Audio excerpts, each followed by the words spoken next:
In the second uh, part of this series on phrases and clauses, I'm going to focus on clauses. If you are taking notes in the packet, you can see the red words on the screen are the blanks, are the words for the blanks. In the previous video, I mentioned that phrases, the difference between phrases and clauses is that phrases are a group of words, clauses are a group of words, but specifically containing a subject and a verb. For clauses, just because they contain a subject and a verb, that doesn't automatically make them a complete sentence. Okay, and this is why it's important to understand how clauses work, and it can help you avoid writing in sentence fragments. It can also enhance your writing by varying your sentence structure by having sentences with multiple clauses rather than just a bunch of what we call simple sentences, sentences with just one clause in a row, right? There's nothing wrong with a simple sentence, but we don't want to write with the same sentence structure all the way through a body of writing. Um, we have two types of clauses. An independent clause expresses a complete thought. It can stand by itself as a sentence. It's just, I mean, in a sense, it's kind of just that simple standard sentence, subject, verb, and it's a complete thought, right? Those are kind of the three key elements to make something a complete sentence: subject and verb, and it's a complete thought. And you're going to see some examples of uh, clauses that contain a subject and verb that are not a complete thought. And we call those dependent or subordinate clauses. Even though there's a subject and verb, they cannot stand alone as their own sentence because they don't express a complete thought. In fact, that's why they're called dependent. They're dependent on more information. Specifically, they're dependent on an independent clause in order to make it a complete sentence. We use the term, and you might hear me use the term interchangeably, dependent or subordinate clause. They mean the same thing, but these are clauses that cannot stand alone as their own sentence because they're not a complete thought. Now, you can have an independent clause that makes its own sentence, but you cannot have a dependent clause that makes its own sentence. In order for a dependent or a subordinate clause to form a sentence, it must have at least one other independent clause. And you can see a sample sentence right here off the bat. Whenever I go to the store, I bring my own bags. Now, if I were to just say whenever I go to the store, or just write whenever I go to the store and leave it at that, that would be an incomplete sentence or a sentence fragment. And again, this is why understanding how clauses work and being able to identify, especially identify dependent or subordinate clauses, it can help us to avoid those writing errors.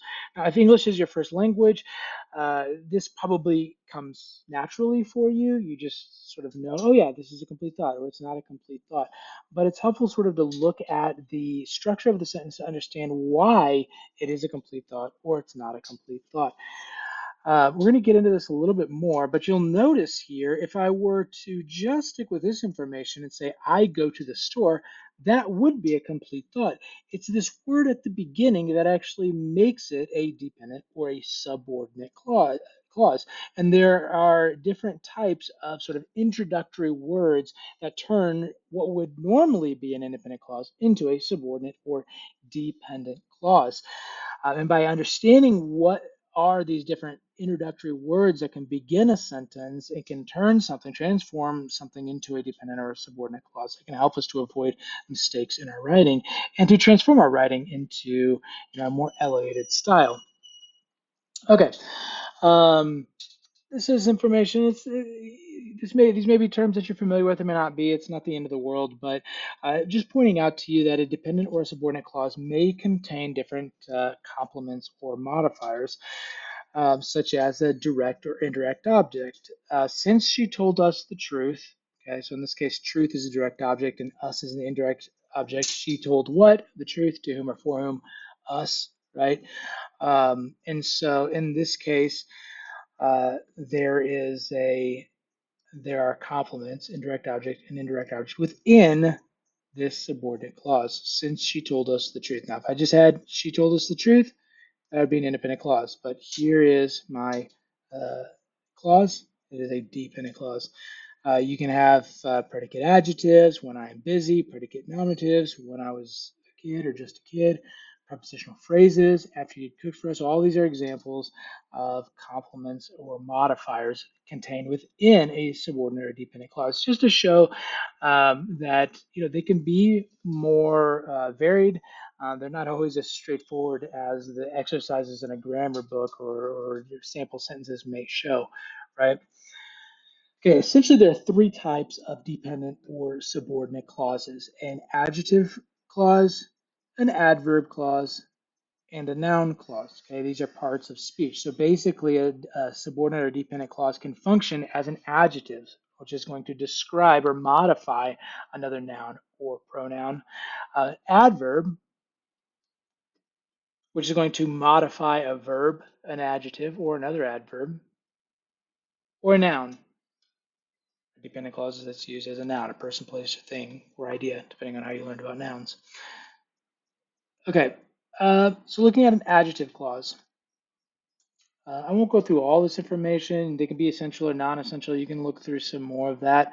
But let me just show you sort of some keywords that kind of stand out to you. If you have an adjective clause, they're introduced by what's called a relative pronoun. Who, whom, whose, which, or that. Okay, so you can see some examples here of adjective clauses. The movie that I went to see was funny. So the independent clause in this sentence is actually the movie was funny.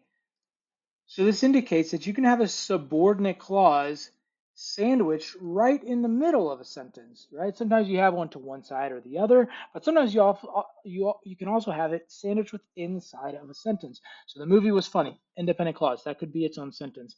But that I went to see is an adjectival clause modifying the word movie sandwiched within the sentence as a whole. So you can see it gets a little tricky at times. Doug is a friend who has been by my side forever. Now, in this case, the subordinate clause is not sandwiched into the sentence. It comes after friend, modifies the word friend. The paper, which is due tomorrow, another one that is sandwiched inside of the sentence as a whole. The paper is supposed to be 5 pages, so which is due tomorrow is modifying paper. It's inside of the independent clause. Ms. Chung is the legislator um, that or whom we met. So I put this one in brackets, okay, to show that I could just say Ms. Chung is the legislator we met. We often use that in English vernacular, and there's sort of an implied pronoun there. But there is still a pronoun, even if it's implied or kind of invisible in this sentence. So however you want to write that. And then occasionally an adjective clause is introduced by relative adverbs, such as when or where. Here's the spot where we will have lunch. This is the season when it rains almost every day. But we still see that this is modifying spot. This is modifying season. Okay, adverb clause. These are probably the most common, and the introductory word at the beginning of these clauses are what we call subordinating conjunctions. The list is rather long. These are some of the more common words at the beginning of a subordinate clause: after, although, as if, yada yada yada. It's helpful to kind of at least glance at it, because where I see students sometimes making a mistake in writing a sentence fragment is thinking that um, a subordinating conjunction is actually just kind of a introductory word that can begin an independent clause, right? So probably the one I see the most is with the word although, or the word because. Okay, although I went to the store. That is not a complete sentence. All right. Also, the word because often gets confused with coordinating conjunctions. Those are the ones that we put in between two simple sentences: and, but, or, yet, so. I went to the store, comma, and I bought a cake, right? Um, in that case, the word and is a coordinating conjunction combining two independent clauses, two clauses that can stand by themselves. But the word because is not a coordinating conjunction. It is a subordinating conjunction. You cannot just have a sentence that begins with because and not also have an additional independent clause.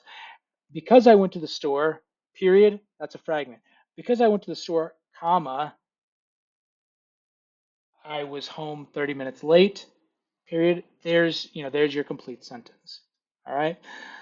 And then lastly, we have dependent clauses that can function as nouns. And you can see some examples of that.